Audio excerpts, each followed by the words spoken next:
Abhyuday tuition classes ધોરણ 12 અર્થશાસ્ત્ર પ્રકરણ 2 ભાગ બીજો. આજે આપણે વાત કરશું વિકાસના નિર્દેશકોની.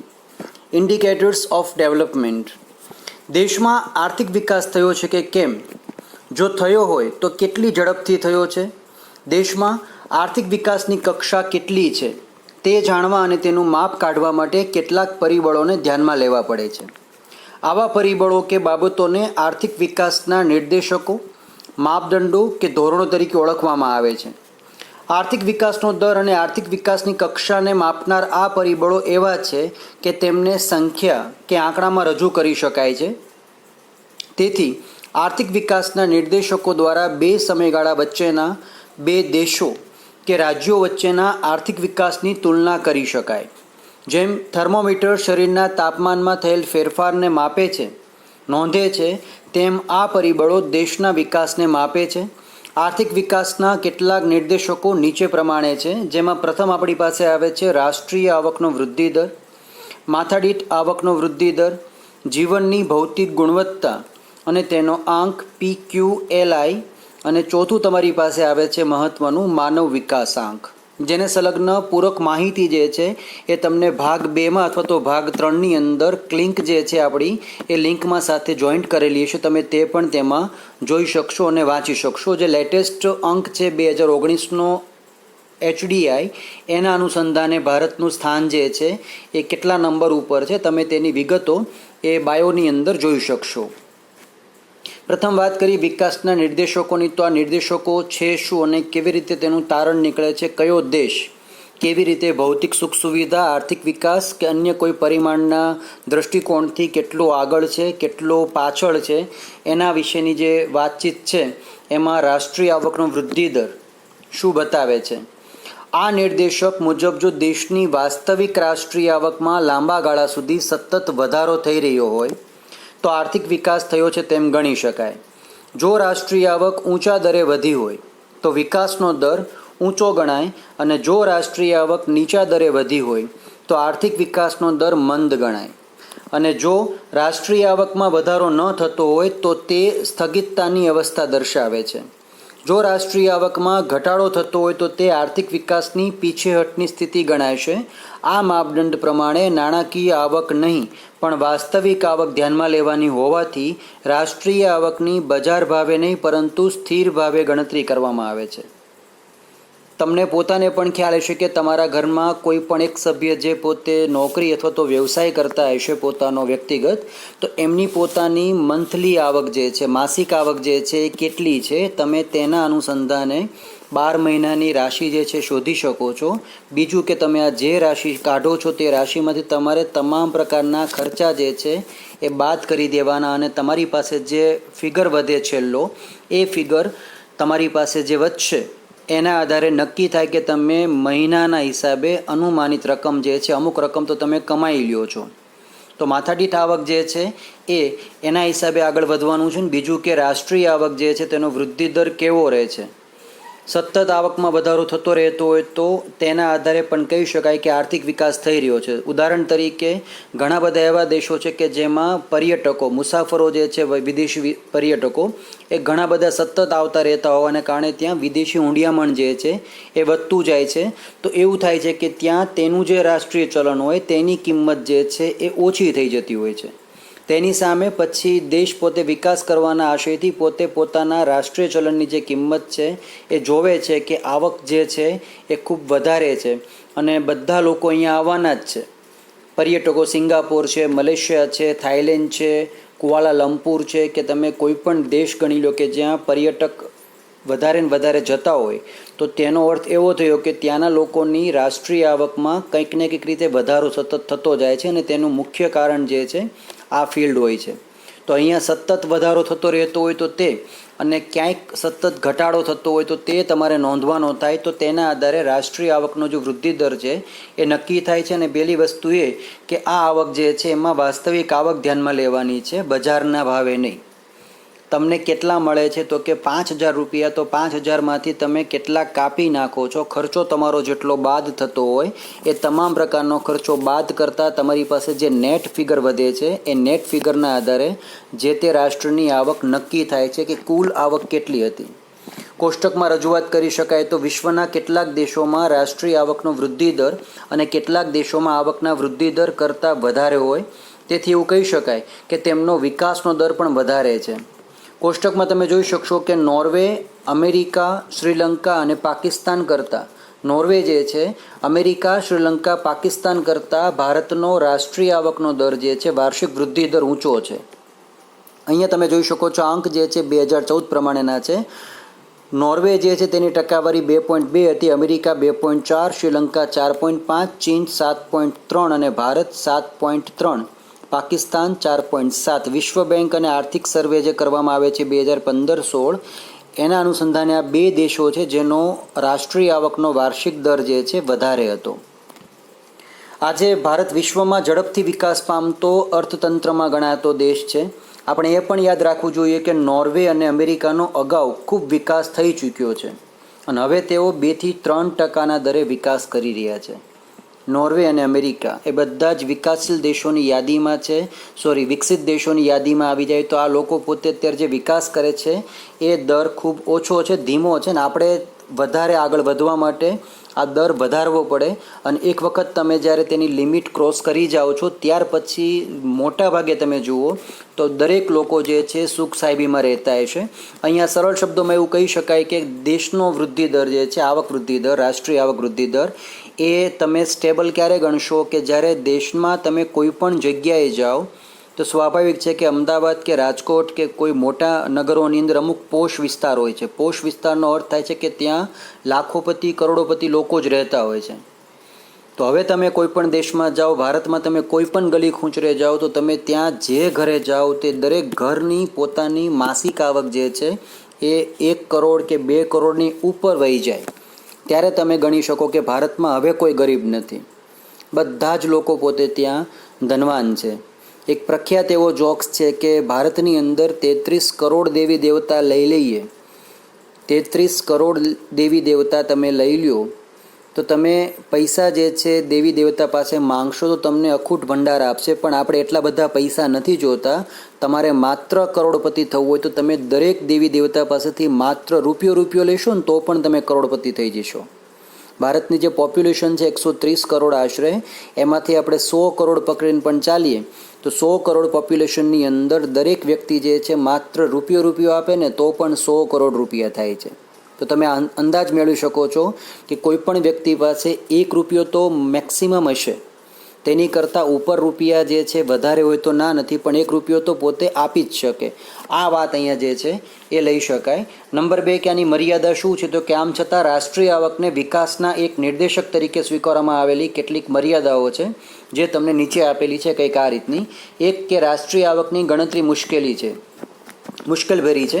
બેવડી ગણતરી, સ્વ વપરાશની વસ્તુઓ, ઘસારો જાણવાની મુશ્કેલી, ગેરકાયદેસર આવક, કર ટાળો, કર ચોરી જેવી પ્રવૃત્તિ, સાટા પદ્ધતિ, નિરક્ષરતા, એક કરતાં વધારે વ્યવસાયમાં રોકાયેલ લોકો જેવા કારણોસર દેશની રાષ્ટ્રીય આવક અને તેનો સાચો વૃદ્ધિ દર તમે જાણી શકતા નથી અને તેથી તે સાચો માપદંડ ન ગણાય. ગેરકાયદેસર આવક એટલે કે 2 નંબરની ઇન્કમ ઉપરથી આવતી હોય છે. કર ટાળો, કર તમે ચૂકવતા નથી તો કર ચોરી કરીએ છીએ. અને સૌથી વિશેષ તો અહીં સાટા પદ્ધતિ. સુરત અને મુંબઈની અંદર કોઈ પણ તમે મોટી બિલ્ડિંગ જ્યારે ખરીદો છો કે લ્યો છો તો ત્યાં કોઈ રોકડ વ્યવહાર નથી કરતા, એ પૈસા જે છે તમને કેશ આપી દે છે. ફાઇલ જે છે તમારા નામે ચડાવવાની અને મારા નામે ચડાવવાની જે પ્રોસેસ થાય છે, દસ્તાવેજ એકબીજાના નામે ચડાવવાના, તે વધુ પડતી મહેનત માંગી લે છે. અને જ્યારે તમે કાયદેસરની પ્રવૃત્તિ કરવા જાઓ ત્યારે તમારે બધા જ હિસાબ આપવા પડે છે. તો આ હિસાબથી બચવા માટે ત્યાંના મોટાભાગના બિલ્ડરો જે છે એ પોતાની ફાઇલ જે છે ઓરિજિનલ ડોક્યુમેન્ટ્સની એ ફાઇલ વ્યક્તિઓમાં ફેરવતા હોય છે. કોઈના ખાતે નથી કરવાની. ખાતે કરીએ તો બધો હિસાબ સરકાર પાસે જાય અને સરકાર તરત માંગણી કરે કે તમે આટલો ટેક્સ કપાત કર્યો છે, ચોરી કરી છે. તો આ એક મુશ્કેલી છે કે કેવી રીતે તેનો સાચો અંક મેળવી શકાય. નંબર 2 કે 1થી વધુ વ્યવસાયમાં નાણાં રોકી દીધા હોય છે. શિક્ષક હોય તો એ પોતે શિક્ષકનો વ્યવસાય તો પોતે કરે જ છે, સાથોસાથ પોતે શેર બજારમાં અથવા કોઈકને વ્યાજે પૈસા આપતા હોય અથવા પોતે કોઈક નાના બીજા રોકાણ કરેલા હોય, એ દરેક જગ્યાએ પૈસા રોકી દે છે અને જ્યાં જ્યાં જેટલી આવક થાય તેનો અંક જે છે એ સાચો નથી બતાવતા. તમે માત્ર લાયકાતમાં શિક્ષક જે છે પોતે શિક્ષક તરીકે જ બતાવશે, પણ પોતે સાઈડમાં બિઝનેસ પણ કરતા હોય છે, ઘર બેઠા આવક પણ કરતા હોય, LICનું પ્રીમિયમનું પણ પોતે કરતા હોય છે. આ વસ્તુ એક જે છે એ સાઈડ ઇન્કમ છે, તો ત્યાં એ બતાવતા નથી, જે માપદંડમાં નથી ગણાતું. નંબર 2 કે વસ્તી, કે માત્ર રાષ્ટ્રીય આવકની આવક જાણવાથી વિકાસનો સાચો ખ્યાલ નથી આવી શકતો. જે તે દેશની વસ્તીને પણ તમારે ધ્યાનમાં લેવી જોઈએ. જેમ કે દેશ કરતાં દેશની રાષ્ટ્રીય આવક વધારે હોય તો, દેશ કરતાં અને દેશની રાષ્ટ્રીય આવક વધારે હોય તો દેશનો વિકાસ જે છે એ અદેશ કરતાં વધારે ન કહેવાય. અહીંયા તમને એક ઉદાહરણ આપેલું છે કે જેમાં એક નામનો દેશ છે અદેશ કરતાં બ દેશની રાષ્ટ્રીય આવક વધારે છે, તો બ દેશનો વિકાસ જે છે એ અદેશ કરતાં વધારે ન કહેવાય. કારણ કે જો બ દેશની રાષ્ટ્રીય આવકની સાથે બ દેશની વસ્તી જો ખૂબ ઝડપથી વધતી હોય તો વિકાસ જે છે એ અદેશથી વધારે છે તેમ ન કહી શકાય. અહીંયા તમે જુઓ તો ભારત અને ચીન, આ બે દેશો જે છે, બે દેશોમાં વસ્તી કૂદકે ને ભૂસકે વધતી જાય છે. તો તમે એવો અંદાજ ન લગાવી શકો કે ભારતની જો વસ્તી 135 કરોડની હોય અને ચીનની વસ્તી 140 કરોડની હોય તો આ પોતે આર્થિક રીતે પોતે સદ્ધર છે. માની લઈએ કે શ્રીલંકાની વસ્તી જે છે એ સૌથી ઓછી છે 100 કરોડ કરતાં, એટલે કે 50 કરોડ જેટલી વસ્તી છે, તો 50 કરોડની વસ્તીમાં આ વિકાસ દર તેમના માટે મહત્તમ છે.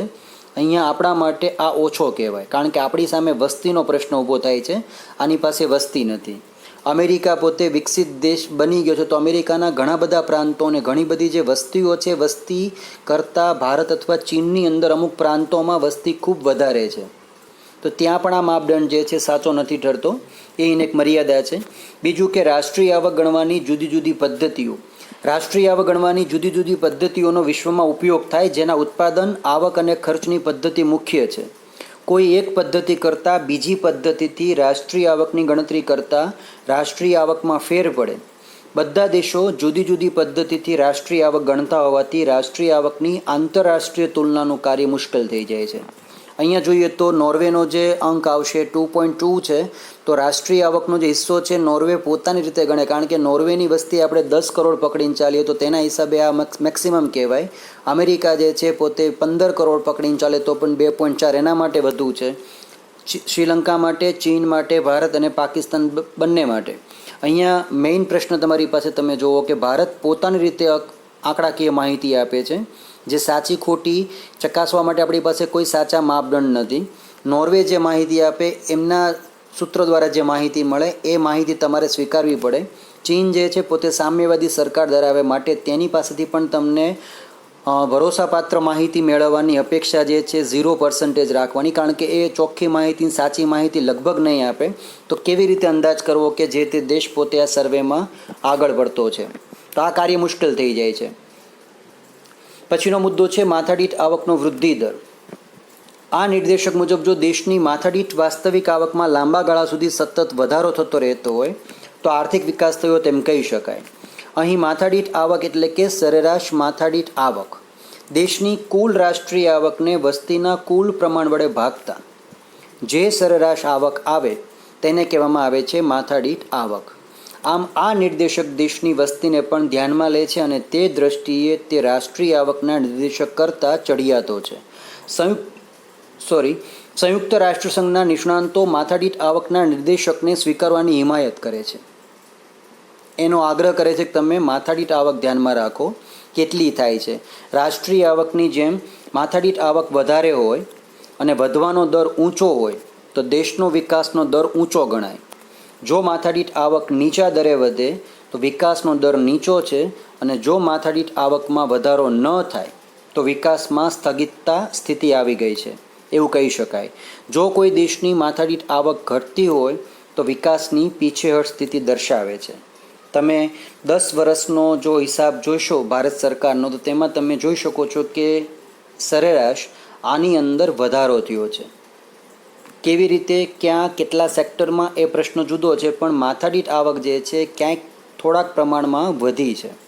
કારણ કે પૈસા વધશે તો પૈસા જે છે બજારમાં ફરતા થાય છે, અને બજારમાં પૈસા ફરતા થાય છે એટલે કોઈકને કોઈક રીતે એ બીજા કે ત્રીજા તંત્ર પર તેની અસર પોઝિટિવ અથવા નેગેટિવ પડતી હોય છે. તો આ જે છે એ માપદંડ સૌથી શ્રેષ્ઠ કહી શકાય. આર્થિક વિકાસનો અંતિમ હેતુ જીવન ધોરણ સુધારીને માનવ વિકાસ ઊંચે લઈ જવાનું છે, અને તે માટે માથાદીઠ આવકમાં વધારો એ તેનો ઉત્તમ નિર્દેશક કહી શકાય. જો વિકાસથી લોકોનું જીવન ધોરણ સુધરે નહીં તો તે સાચા અર્થમાં વિકાસ નથી કહેવાતો. તેથી જ માથાદીઠ આવકનો વધારો એ પ્રજાના ભૌતિક કલ્યાણમાં થતા વધારાનો વધુ સારો નિર્દેશક છે. માથાદીઠ આવકમાં વધારો એ વ્યક્તિની ભૌતિક સુખાકારીમાં વધારો લાવે છે, અને તેથી તે વિકાસનો સાચો માપદંડ છે. કોષ્ટક 2.2ની અંદર આપણને નોર્વે જે છે એની તમને 2014 પ્રમાણે આવક $માં આપી છે. તો આ $નો જે કરન્સી રેટ જે છે તે પ્રમાણે લઈએ તો આપણે આ માહિતી જે છે એ પ્રમાણે ચાલવાની છે, અને અન્ય દેશોમાં તેનો જે દર છે એ તેમાં વેરિયેબલ હોય. તો સમખરીદ શક્તિના માપદંડ મુજબ કે બંનેમાં બધું સમાન ચાલતું હોય તો નોર્વેની જો આવક ગણીએ તો એ છે 64,992. વસ્તીના પ્રમાણમાં વાત કરીએ તો 1.1% જેટલી થાય. અમેરિકાની $52,947, તો 1.6% વસ્તીના પ્રમાણમાં. શ્રીલંકા $9,709, 3.5. ચીન જે છે $12,547 વસ્તીના પ્રમાણમાં 6.7. ભારત જુઓ તમે તો 5,497, 6% વૃદ્ધિ દર, અને પાકિસ્તાનમાં 4,886, 2.6% વસ્તી વૃદ્ધિના દરમાં. ભારત પાકિસ્તાનની વસ્તીમાં પણ ડિફરન્ટ પડે છે. ભારતની જેટલી વસ્તી હશે તેનાથી પાકિસ્તાન અને શ્રીલંકાની વસ્તી પણ ઓછી થતી હશે, એટલે આ જે દર તમે જુઓ છો એ તમને ત્યાં ઓછો થઈ જાય છે. આવક જે છે ઓછામાં ઓછી તમે સરળ ભાષામાં કહીએ તો $5,000 તો જે છે દરેક ફેમિલી મેમ્બર જે છે કમાતા હોય છે. વધારે વસ્તુ જુદી છે, પણ 5,000ની સામાન્ય આવક થઈ ગઈ છે. અહીંયા વાત કરીએ તો માથાદીઠ આવકમાં વધારો એ વ્યક્તિની ભૌતિક સુખાકારીમાં વધારો લાવે, અને તેથી તે વિકાસનો સાચો માપદંડ છે. કોષ્ટકની રજૂઆત કરીએ તો કોષ્ટકમાં જોઈ શકાય છે એ પ્રમાણે ભારતની માથાદીઠ આવક જે છે 2014ની અંદર સમખરીદ શક્તિના માપદંડ મુજબ $5497 છે, જે નોર્વે, અમેરિકા, ચીન, શ્રીલંકા કરતાં ઘણી ઓછી કહી શકાય. નોર્વે કરતાં 11થી 12 ગણી ઓછી. તો નોર્વેનો વિકાસ ભારત કરતાં 11થી 12 ગણો વધારે છે. જોઈ શકો છો આપ 1.1 અને ભારત છે 6.0. અહીંયા અંક વૃદ્ધિમાં જે તમે જુઓ છો એ જુદા છે. એટલે આંકડાકીય માહિતીમાં ખાસ ધ્યાન રાખવાનું કે તમે અંક જેટલા ઓછા હશે એમ તમે વધુ સમૃદ્ધ બનતા જાઓ છો, અને અંક જેટલા વધારે જાય છે એમ તમે એટલા નિર્ધન કે પછી ગરીબની વ્યાખ્યામાં આવી જાઓ છો. અહીંયા તમે જોઈ શકો છો કે આ અંક જુઓ, અહીંયા પાકિસ્તાનનો જે છે 2.6 છે. એવું ન કહી શકાય કે પાકિસ્તાન નોર્વે અને અમેરિકા કરતાં પણ વધુ સમૃદ્ધ છે, અથવા શ્રીલંકા કરતાં વધારે સમૃદ્ધ છે. વસ્તીનો અહીંયા પોઈન્ટ જે છે માથાદીઠ આવકનો એ અહીંયા અસર કરે છે. પરંતુ ભારતની માથાદીઠ આવકનો વૃદ્ધિદર ઊંચો છે, તેથી વિકાસ ઝડપથી થઈ રહ્યો છે તેમ કહી શકાય. જોઈ શકો છો આપ અહીંયા બધાનો વિકાસ ઓલરેડી થઈ ગયેલો છે, એટલા માટે તેઓ હવે ધીમા છે. કારણ કે આટલી આવક જે છે માથાદીઠ કોઈ પણ વ્યક્તિ જે છે તો આપણે એમ સમજીને ચાલીએ કે $64,992 જે છે એ પોતે કમાતો જ હશે. $64,000 આપણે પકડીને ચાલીએ તો મહિનાની આવક તમારી $60,000 સરેરાશ પકડીને ચાલીએ, એની સામે આ બંને આપણે આવક ચાલી લઈએ તો આ ક્રમ છે. આપણે છાપામાં, ટીવીમાં ઘણી વખત જોઈએ છીએ કે ગૂગલ કંપની કે પછી એપલ કંપનીએ પોતે વાર્ષિક ફલાણા પગારની ઓફર કરી છે. ફલાણા વ્યક્તિનો CEO, ચીફ એક્ઝિક્યુટિવ ઓફિસર જે છે બેંકનો કે કોઈ પણ પ્રકારની મલ્ટીનેશનલ કંપનીનો, તેનો વાર્ષિક પગાર ફલાણો રકમનો આવે છે, તો 10 આંકડા ઉપરનો પગાર પોતે જતો કરે છે, લઈ લે છે. આ દરેક વિગતમાં તમે જુઓ તો એ માત્ર વ્યક્તિગત માહિતી તમારી પાસે આવી શકે છે, તેની સાથે કંપનીને કોઈ લેવા દેવા નથી, પણ છતાં કંપની પોતે રીતે કમાણી કરતા હોય છે. આની મર્યાદા શું છે? તો કે મર્યાદા છે માત્ર અંદાજો. દેશની રાષ્ટ્રીય આવક દર વર્ષે ગણાય છે, તેથી તેના આંકડા જે છે આપણને લગભગ સાચા મળી રહેતા હોય છે, પરંતુ દેશની વસ્તી દર વર્ષે ગણાતી નથી, એટલે આ આંકડાઓ જે છે એ માત્ર અંદાજો લગાવી શકાય. ભારતમાં વસ્તી દર 10 વર્ષે ગણવામાં આવે છે, એટલે કે બાકીના વર્ષોમાં વસ્તીના આંકડા માત્ર અંદાજો બાંધવામાં આવે છે, તેથી સાચી માથાદીઠ આવક તમને મળતી નથી. રાષ્ટ્રીય આવક, માથાદીઠ આવક ગણવાની મુશ્કેલી જે છે મોટી છે, કારણ કે રાષ્ટ્રીય આવક ગણવાની મુશ્કેલી આપણે જોઈ શકીએ તે રીતે માથાદીઠ આવક ચાલુ ભાવે ગણવી કે સ્થિર ભાવે, તેની મુશ્કેલીના કારણે સાચી સ્થિતિ આપણને જણાતી નથી. ચાલુ ભાવ એટલે કે બજાર ભાવ જે છે ડોલરનો એ રીતે ગણવી કે પછી સ્થિર ભાવે અમુક ડોલરનો ભાવ જે ફિક્સ કરી દઈએ કે $60 હોય તો શું છે, તો ડોલરના ભાવ કે પછી પાઉન્ડ કે સ્ટર્લિંગ જે કંઈ એનું ચલણ છે જેના અનુસંધાને આપણે ગણતરી કરતા હોઈએ છીએ એ પણ સ્થિર નથી. માટે અહીંયા પણ એક મુશ્કેલી થાય છે કે એ ગણતરી કેવી રીતે કરવી જેથી સાચો આપણને અંક મળતો હોય. અને માથાદીઠ આવક માત્ર સરેરાશ દર્શાવે છે. એ માત્ર સરેરાશ આવક દર્શાવે કે જે સરેરાશના આધારે કોઈ નિર્ણય ના લઈ શકાય કે દેશનો વિકાસની કક્ષા જાણી શકાય નહીં. જો માથાદીઠ આવક વધે અને દેશમાં આવકની વહેંચણી સમાન રીતે થાય તો જ આર્થિક વિકાસ થયો છે તેમ કહી શકાય. અને જો વહેંચણી અસમાન થયેલી હોય તો આર્થિક વિકાસ થયો નથી તેમ કહી શકાય. એવું મેં વાંચ્યું હતું છાપામાં કે ભારતની અંદર જેટલા મિલિયોનેર બિલિયોનેર પર્સન છે 10 થી 12 લોકો, આમની સંપત્તિ જે છે એ સંપત્તિ જેટલું તો ભારત સરકારનું બજેટ હોય છે. 10 થી 12% લોકો પાસે ભારતનું જે બજેટ છે એની જેટલી સંપત્તિ પડી હોય છે. તો ભારતની વસ્તી 130 કરોડની છે. 130 કરોડમાંથી બાળકો, વૃદ્ધો કે બીજા કોઈ લોકોને કાઢી નાખીએ, 80 કરોડ પકડીને ચાલીને તો પણ 80 કરોડમાંથી માત્ર 10 થી 12% લોકો, 10 થી 12 લોકો જ ગણીએ આપણે, 10 થી 12 લોકો પાસે 80 કરોડની સંપત્તિ જેટલી સંપત્તિ પડી છે.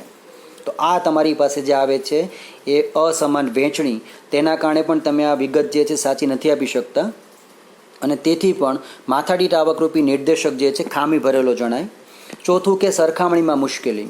દુનિયાના પડોશી દેશોની કે દુનિયાના તમામ દેશોની માથાદીઠ આવક જે તે દેશના ચલણમાં દર્શાવેલ હોય છે. તેને પ્રથમ અમેરિકન ડોલરમાં ફેરવવી પડે અને ત્યારબાદ સરખામણી કરી શકાય કે કયા દેશનો આર્થિક વિકાસનો દર ઊંચો કે નીચો છે. દુનિયાના દેશોએ પોતાના હુંડિયામણ દર ઉપર અનેક જાતના અંકુશ મૂકેલા હોવાથી તેમનો સાચો વિનિમય દર જાણી શકાતો નથી. તેથી દેશોની સાચી સરખામણી થઈ શકતી નથી. ટીવીની અંદર તમે જેટલી પણ ફિલ્મ જોવો છો તેમાં લોકેશન જે બતાવે છે બધું આઉટ ઓફ ઇન્ડિયાનું લોકેશન બતાવે અને મોટાભાગે જે ટાપુવાળા વિસ્તારો છે, મલેશિયા કે પછી કુઆલાલંપુર કે બાજુના, કે જ્યાં ભારતીય રૂપિયાનું જે મૂલ્ય છે એ ત્યાંના કરન્સી કરતાં વધારે છે. માટે ત્યાં આપણો રૂપિયો જે છે વધુ પાવરફુલ બને છે. 1 રૂપિયાની કિંમત ત્યાં તેમના ચલણ પ્રમાણે 70 થી 80 રૂપિયા જેટલી થતી હોય તો એ લોકો ત્યાં વધારે રોકાતા હોય છે. અમેરિકા જવાનું થાય તો આપણે ત્યાં 70 થી 75 રૂપિયા સામા દેવા પડે એટલે આપણું જે ચલણ છે એ ચલણ ઓછું થાય. તો તેના કારણે પણ તમે આ સરખામણી કરી શકતા નથી. અને પાંચમું છે કે ભ્રામક નિર્દેશક, કે માથાદીઠ આવક જેટલી આવક દેશના બધા નાગરિકોને મળે છે તેવું નથી હોતું.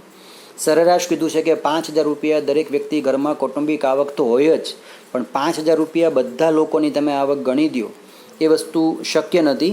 માથાદીઠ આવકનો નિર્દેશક જેટલું નિર્દેશ કરે છે તેના કરતાં છુપાવે છે વધારે. તેથી આ નિર્દેશક સાચો નથી હોતો.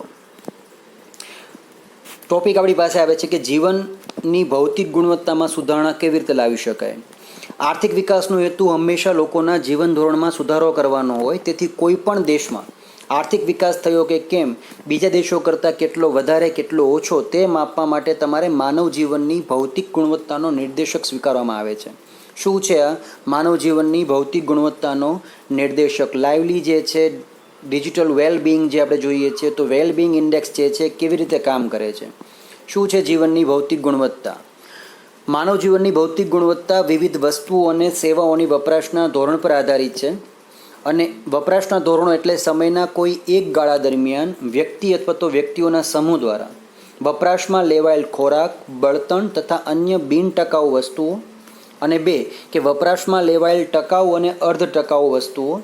નંબર 3 વપરાશમાં લેવાયેલ સેવાઓનો સમૂહ જે છે આ બધું ધ્યાનમાં લેવાનું છે. આ વપરાશના ધોરણ કે જીવન ધોરણ તેમના જીવનની ભૌતિક ગુણવત્તા નક્કી કરે છે. તેથી વપરાશના ધોરણ કે જીવન ધોરણને જીવનની ભૌતિક ગુણવત્તા તરીકે ઓળખવામાં આવે છે.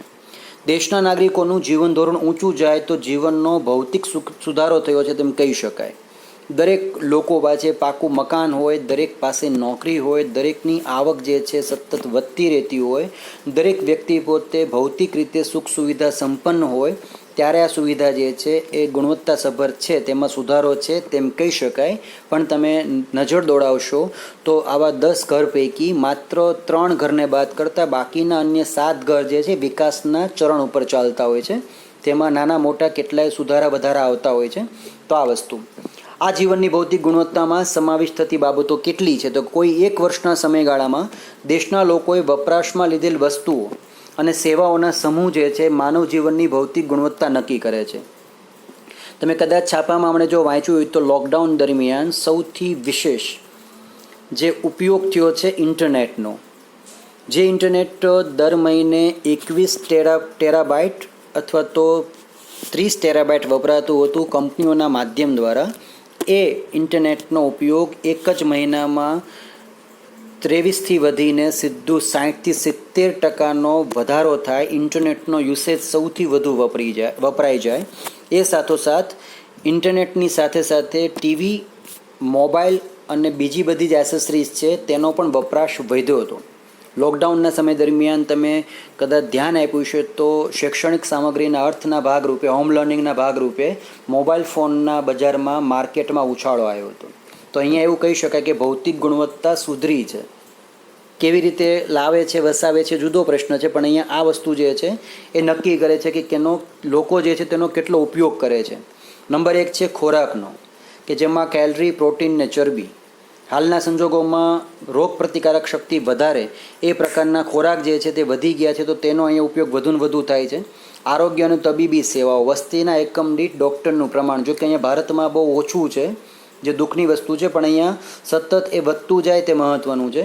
રહેઠાણ અને કપડાં, ઓરડાની સંખ્યા, ઓરડા દીઠ વ્યક્તિ જે કેટલા અંદર રહે છે તે તમે જોઈ લો. મુંબઈની જે ધારાવીની ઝોપડપટ્ટી છે, જે એશિયાની સૌથી મોટામાં મોટી ઝોપડપટ્ટી કહેવાય છે, ત્યાં 3x3ના ઓરડામાં પણ 15થી 20 લોકો પડ્યા હોય છે.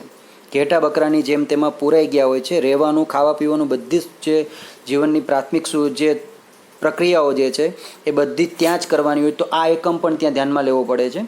શિક્ષણ અને મનોરંજન, તમારામાંથી કેટલાક લોકોએ પોતે એમેઝોન પ્રાઇમમાં મેમ્બરશિપ લીધી હશે. એમેઝોન પ્રાઇમ જે છે પોતે 129 રૂપિયામાં મેમ્બરશિપ આપે, કે નેટફ્લિક્સ જે છે 139માં કે 150માં મેમ્બરશિપ આપે. તો તમે આ પણ જુઓ કે જો સામાન્ય વ્યક્તિ પણ 140 રૂપિયામાં આ વસ્તુ લઈ શકતા હોય તો ભૌતિક ગુણવત્તામાં સુધારો કંઈક થયો છે. 350 રૂપિયામાં આપણે થિયેટરમાં ફિલ્મ જોઈ આવીએ છીએ ત્યારે આપણને 350 રૂપિયા જે છે મોંઘા નથી લાગતા, કારણ કે 3 કલાક તમારું મનોરંજન થાય છે. પણ પેટ્રોલની અંદર કે એલપીજી બાટલામાં જ્યારે 50 રૂપિયા કે 10 રૂપિયા પણ વધારો થાય ત્યારે આપણો જીવ બળી જાય છે. રેલવેની અંદર ટિકિટ ભાડું જે છે 12 રૂપિયા છે, 10 રૂપિયા છે, 15થી 20 રૂપિયા ભાડું હોય તો સરકાર જો કદાચ 1-2 રૂપિયાનો પણ વધારો થાય તો ઉહાપો થાય છે. એની સામે એસટી બસમાં કે બીજી ખાનગી બસોમાં જ્યારે ભાડા ચૂકવીએ છીએ ત્યારે આપણને આ વધારો જે છે એ દેખાતો નથી. તેમાં આપણે કશું નથી ફેરફાર કરતા, કારણ કે માલિકી જે છે ત્યાં બદલાઈ જાય છે અને તેના કારણે આપણી જે રજૂઆત થાય છે તે પણ ત્યાં જુદી થતી હોય છે. તો આ એક પણ એક તેનું પરિબળ બને. પરિવહન અને માહિતી પ્રસારણ સેવાઓ, વસ્તી દીઠ રસ્તા, રેલવેની લંબાઈ અને ટેલિફોનની સંખ્યા. હાલમાં તમે જોઈ શકો છો ટેલિફોન ઘર દીઠ, ઘરના 6 સભ્ય વચ્ચે ઓછામાં ઓછા 6થી 7 ટેલિફોન હોય છે. રસ્તા તમે આજુબાજુમાં નજર દોડાવશો તમને ખ્યાલ આવી જ જશે. રેલવે લાઇન પણ નાખવામાં આવે છે અને એ પણ દોડે છે. તો આ પણ એક છે કે જેમાં ભૌતિક ગુણવત્તામાં સુધારો આવે છે. ઉર્જા શક્તિ, માથાદીઠ ઉર્જાની વપરાશ કેટલી છે, દેશની વસ્તીને મળતું પીવાનું ચોખ્ખું પાણી કેટલું આપવામાં આવે છે, સરેરાશ આયુષ્ય જે જોઈ શકાય કે ભારતની અંદર સરેરાશ આયુષ્ય જે છે એ મોટાભાગના લોકોનું 60થી 70 વર્ષનું હોય છે. પછી ખાધા ખોરાકી અને જે રહેણીકરણી છે તેના આધારે, વેલબિંગ જે છે તમારું, તેના આધારે તે ઉપર નીચે જઈ શકે છે. બાળ મૃત્યુનું પ્રમાણ જે છે એ હાલમાં આ આરોગ્ય અને તબીબી સેવાઓના કારણે ઘટ્યું છે. અને બીજું કે લોકો સમજતા થયા છે, તેના કારણે પણ આ પ્રમાણ ઘટાડો આવી ગયો છે. જોઈ શકાય કે લોકડાઉનના સમય દરમિયાન જે પ્રસૂતિ થતી હતી સિઝેરિયન મારફતે, તો તેનું પ્રમાણ પણ ઘટી ગયું છે અને નેચરલ જે થતી હતી નોર્મલ ડિલિવરી એ પ્રમાણ વધ્યું હતું. એ પણ આરોગ્ય અને તબીબી સેવાઓના અભિગમ પ્રમાણે. તો તમે જોઈ શકો છો તેમાં પણ ક્યારેક આંકડાઓ જે છે એ આપણને મળતા હોય છે. નંબર 10 છે ડ્રેનેજની સુવિધા, ગટરની સુવિધા. હજી પણ ઘણા વિસ્તાર છે કે જ્યાં ગટરની પાયાની સુવિધાઓ જે છે નથી જોવા મળતી. હાલની તારીખમાં પણ એવા ઘણા વિસ્તારો છે કે જ્યાં ગટર જે છે ખુલ્લી હોય છે અને પાણી જે છે સીધું બહાર જતું હોય તમે જોઈ શકો છો. આ પણ એક છે કે જે બધી સુવિધાઓમાં સુધારો વધારો કરે છે. ઘર ઘર, ગામે ગામ ટોયલેટની વાત પણ કરી હતી, સ્વચ્છ ગામ સ્વચ્છ ટોયલેટની વાત કરી હતી. તો આ દરેક જગ્યાએ શું તમે માનો છો કે ગામની અંદર કે કોઈ પણ જગ્યાએ ક્યાંય પણ શૌચાલય જે છે એ છે કે કેમ? અને કદાચ હોય તો શું બધા લોકો તેમાં જાય પણ છે, એ પણ એક મોટો પ્રશ્ન છે. આ પણ આપણા માટે અહીંયા વાત કરી શકાય. જો ઉપયુક્ત 10 બાબતોનો સુધારો થઈ શકતો હોય કે થઈ રહ્યો હોય તો દેશમાં માનવ જીવનની ભૌતિક ગુણવત્તા સુધરી છે તેમ કહી શકાય. અને જો સુધારો ન થતો હોય તો કયા ક્ષેત્રમાં સુધારાની જરૂર છે એ જાણી તેના ઉપાય યોજી દેશનો વિકાસ જે છે વધારી શકાય. માનવ જીવનના કોઈપણ નિર્દેશકને સાપેક્ષ રીતે રજૂ કરી શકાય. સૌથી ઊંચું મૂલ્ય ધરાવતા નિર્દેશકને તમે 100નો અંક આપી દો અને જીવનની ભૌતિક ગુણવત્તા સુધારવા માટે અને ઉપર વિકાસશીલ દેશો જે છે વધારે ધ્યાન આપે છે. અહીંયા જો વાત કરીએ તો સૌથી અત્યારે હાલની તારીખમાં 100 ગુણ આપવાના થાય તો તમારે આ વિગત ઉપર આપવા પડે.